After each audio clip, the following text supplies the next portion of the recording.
Good morning, Team Floppy Ears. Welcome back to the channel. I have one of our newest board and trains here. His name is Kobe. He's a very special guest in that he's actually my dog's brother. We'll get into the video, but let me give you a little bit of background on him and how special it is for us to have him here. So Jolie is my first dog, Rosie. I don't know if you can see that banner there, but that banner is my dog, like my heart dog, the dog that got me into dog training. And she's about 10 years old, and I could see Rosie slowing down a little bit. And we plan to stay in this business, and it's with that being said that, Rosie's like my MVP. She's my demo dog. She's my dog that I use a lot of time to help bring out the dog in a lot of other dogs, to test dogs and things of that nature. And so as Rosie starts to get a little bit older, we needed to go out and we needed to get her a successor. And Rosie being the predecessor. I did research on both those words. I feel kind of fancy about that. If I'm not mistaken. You guys correct me in the comments if I'm wrong on that. But so basically, this is Kobe. He's a little over a year old, and I know he's a little over a year old because I know his mommy and I know his daddy. About a year and a half ago, I had somebody surrender a giant XL bully called Junior to me, right? And I had him for a while, and I wanted to try to keep him, but I had another bully at the time, and they were just it was just a nightmare to have him here. I had a lot of other responsibilities going on, and to keep these two boys separated was just a little too much for me. So I found another home for Junior.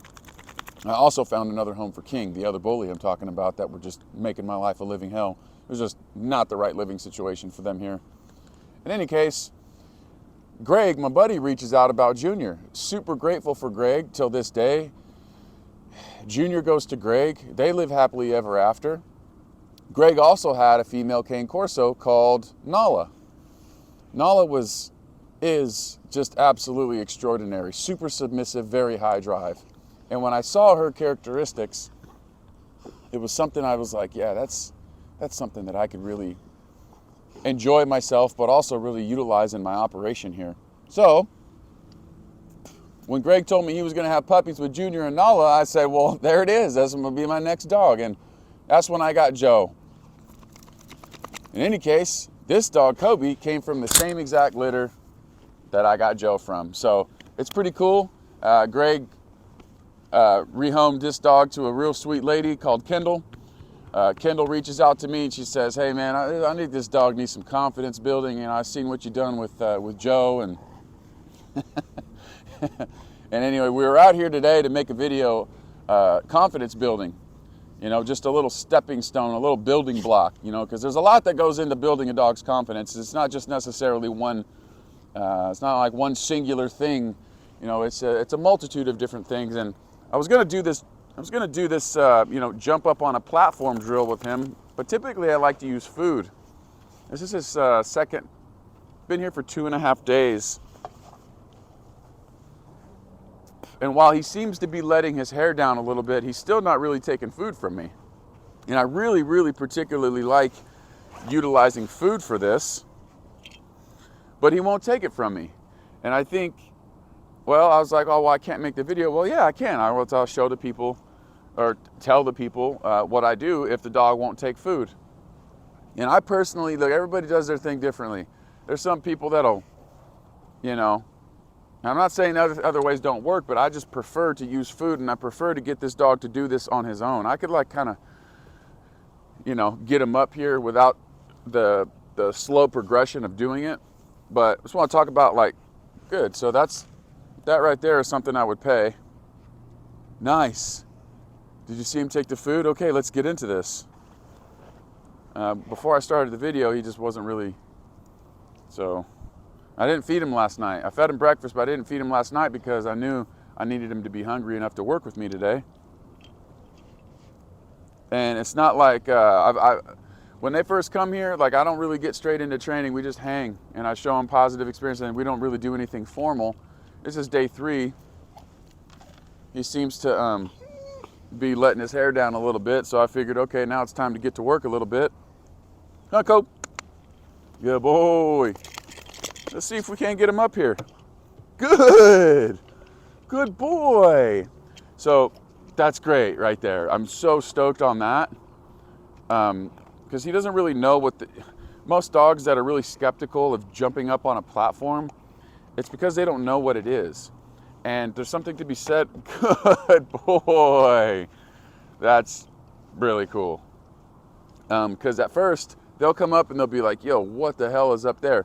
But what happened was, just right now, he was like, yo, dude, there's food up here. This has got to be a pretty safe place. So we're just going to celebrate this right here. Give him some physical love when he gets on top. Break. We'll break him. We'll try to present some more food to him. Oh, he's taking the food now, you guys. This is magnificent. I can make this video. Hey, Cope. Up. Good. Okay. That's beautiful. Good. And what's really great about this is the first couple of days, because he's so like over aroused and stimulated by the new environment, it's really hard for him to pay any sort of attention to me at all, especially me being a stranger. And that's precisely why I don't do anything right away, because the dog just really isn't in a space to learn. That's why when they first get here, you can't see, but I got a long line here. I don't have him on a short leash. I have him on a long line, and I literally allow them all the freedom. Smell, check it out, use your nose, familiarize, so that you could get acquainted.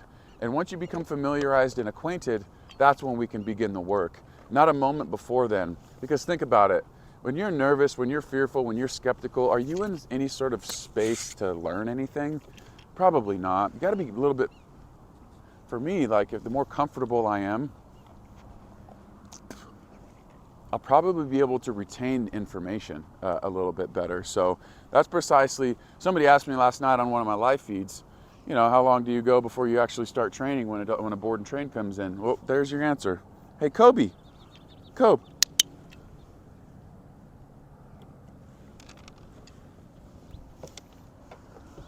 Good. And this is just like a really big victory for us this morning, because he's just engaging with me. He's taking food from my hand. And sit. Good. We're building our relationship together. Our relationship needs to be good in order for us to really go to that next level of training and communication. One of my dear friends, I wouldn't call him a dear friend. I really love him. I don't think he'd call me a dear friend either. But a dog training inspiration of mine, Dave, made this comparison one time that really resonated with me, and this was years ago, and just goes to show you like how influential it was to me, because I still utilize this idea today. I've been doing board and trains for years, and I've been incorporating the same idea for years. Not going straight into training, not even considering like physical corrections or anything like that until you've built up some relationship value, until you started incorporating the communication system. Because could you imagine if you showed up somewhere and somebody like punched you in the arm when you don't even know who they are, how you would probably respond to that? I was like, dude, that's such a great comparison, because it's similar. Could you imagine he come here and I just give him like a leash correction on the first day? That's probably not a good first impression. You know what I'm saying? So anyway, shout out to Dave from K9 Karma Training. You guys should probably go check him out if you haven't. Kobe. Up. Good. Bam. And so now we're going to start loading a clicker for him as well. My goal for the clicker, matter of fact, you guys got to subscribe to the channel and watch the next video, because I'm going to describe the clicker in a completely separate video. For now, I'm just going to say we're loading the clicker.